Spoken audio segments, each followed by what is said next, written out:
I promised you today we would dive in a little deeper into a rent versus owning analysis. And that's what we're going to do to start with. And then we'll talk about the markets here right at the end.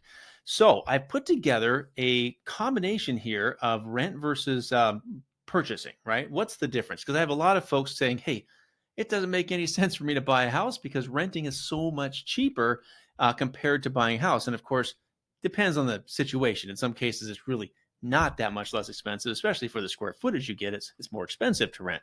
But just for, you know, comparison's sake here, let's just say that rent is $2,000 a month and purchasing a home of equivalent square footage, which I don't believe is the case, but is equivalent square footage is $3,500 a month. So $1,500 a month more to per month, right, in expenses to own a house than to rent. So I put together this analysis here that's I think you'll find really interesting. Like I said, the cash flow difference, and this is what everybody focuses on when they say, "Hey, renting is cheaper." The cash flow per month is less expensive. There's no doubt about it to rent. Over 9 years, 10 years, which is what I'm focusing on here on this comparison, it's $118,000 less expensive if you add it all together as far as the $1,500 a month less expensive renting compared to owning a house, right? Now, in this area, in the Boise area, $2,000 a month rent can get you maybe a 3-bedroom apartment, possibly a small home, maybe. Most rents for homes, though, are more than that. They're $2,500 or more a month. So this is probably skewing everything in the direction of the renter and giving them the benefit of the doubt in this entire um, proposal here, this estimate that I put together. So 2,000 a month is what I'm using for rent. Throw in $30 a month for renter's insurance to cover, incidentals, to cover theft or what have you, and use 4.5% as the annual rent increase, which is the average annual rent increase in this area. For the property side of things, I'm using a monthly expense.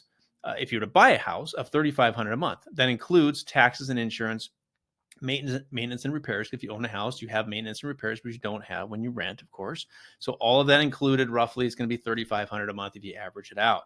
So what's the difference, right? In 9 years, what's rent going to be? Well, at 4.5% annual increases, you'd be about $2,800 a month plus 43. Let's say that insurance, renter's insurance has gone up a little bit. You're maybe more like $2,900 a month for the same place 9 years from now.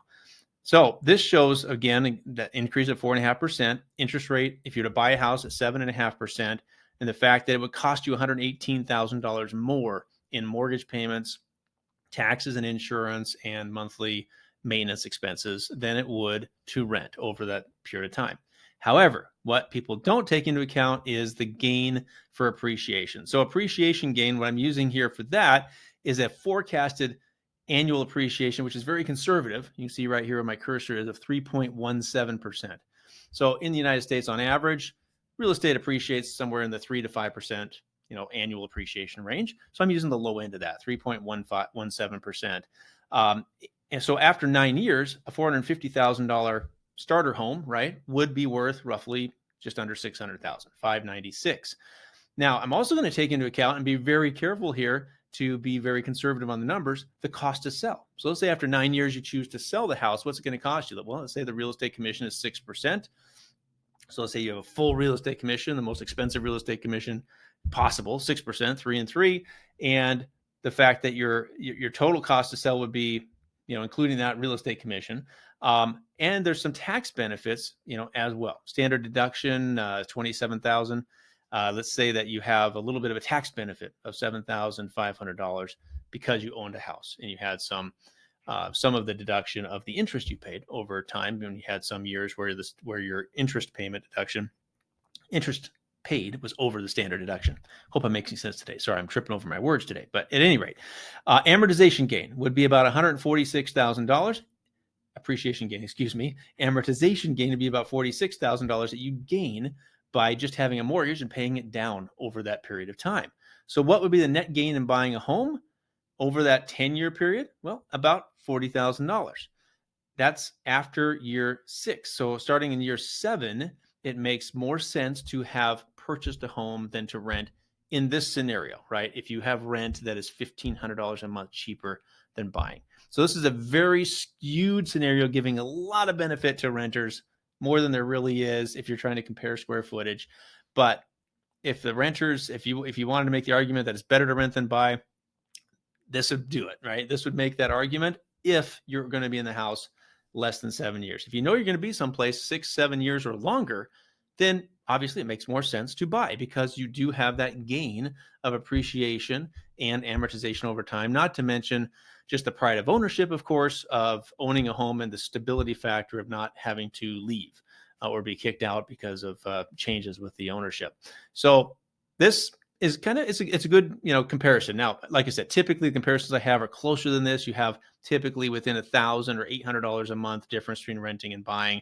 So the numbers look better, right? After 4 years or 5 years, typically is when it shows that it's better to have purchased than to rent. And that's my normal rule of thumb. When I talk to clients, I like to make sure that that if you're planning to buy a house, you're a first-time home buyer, we have a conversation about this. We say, I have a conversation with you saying, how long do you plan to be there? Do you have stable employment? Are you financially prepared for this? If you can handle the higher mortgage payment as opposed to rent, even though the benefits outweigh the cost sometimes with the larger square footage, et cetera, and the benefits of ownership. But long term, you're going to be there. If you're planning to move, or you don't have stable employment, or you're going to have to leave in 3 years or 2 years or even 4 years, it doesn't usually make sense to buy typically, unless you happen to hit the market right. But nobody's that good, right? To hit it every time, where you hit it low and end up selling high. Typically, when people are trying to time the market, they time it poorly. So this is my rule of thumb: 5 years or longer. If you plan to be someplace, it usually makes more sense to purchase a home than to rent. So I hope this helps. This is an interesting calculator and happy to provide it to you. If you're looking at buying and you're wondering if it would work for you with the numbers that you have, let me know. I'll run this for you, customize it for you. If you're a real estate agent, have clients who may benefit from this, let me know. And I'm happy to customize this for you in a specific scenario to show them when it makes sense to buy as opposed to rent. Like I said, typically it's at that 4 to 5 year mark. Sometimes it's less. If the rent and the mortgage payment are closer together, it's less than that. But typically between 4 and 6 years is what we're seeing for that decision. So hope that helps. Now I want to show you markets today. Let's take a quick look here, and we'll hop into markets. This week is an interesting week. We do have inflation data this week coming up. So lots of inflation data, the consumer price index coming out tomorrow, and other news later in the week. So I'll recap all of that next Monday, let you know how that inflation data affected markets, how markets are interpreting that data, how they're hoping the Federal Reserve will interpret that data over the next number of months, and we'll take it from there. It could be a fairly volatile week as far as mortgage-backed securities and the bond market goes, just because of the inflation data that's going to be kind of crushing the market this week. So today, what's happened, this is mortgage-backed securities chart. Again, remember the price, when the price rises, that means the rate and the yield have fallen. So you have lower rates with higher prices. So over the past week and a half, 2 weeks, we've come off of this area where we were 2-3 weeks ago, where we had the highest rates we've seen in a year. Now we're slightly better than that. And by the way, about every 50 basis points here on this right-hand side, about every 50 basis points represents about an 1/8% in interest rate. So as you can see, we've improved an interest rate by at least 1/4%, and maybe as much as 3/8%, depending on some products, from this range to this range, sometimes even 0.5% when you look at different products. Right now, we're testing this.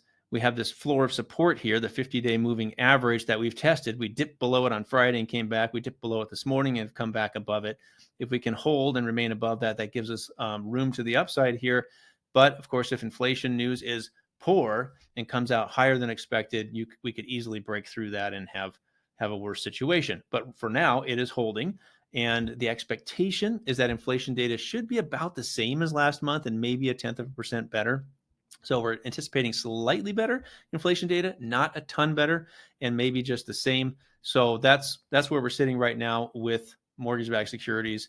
And then the 10-year Treasury, hasn't moved at all today. So still at 4.62%. So I'll keep you posted and hope you have a wonderful week in the meantime.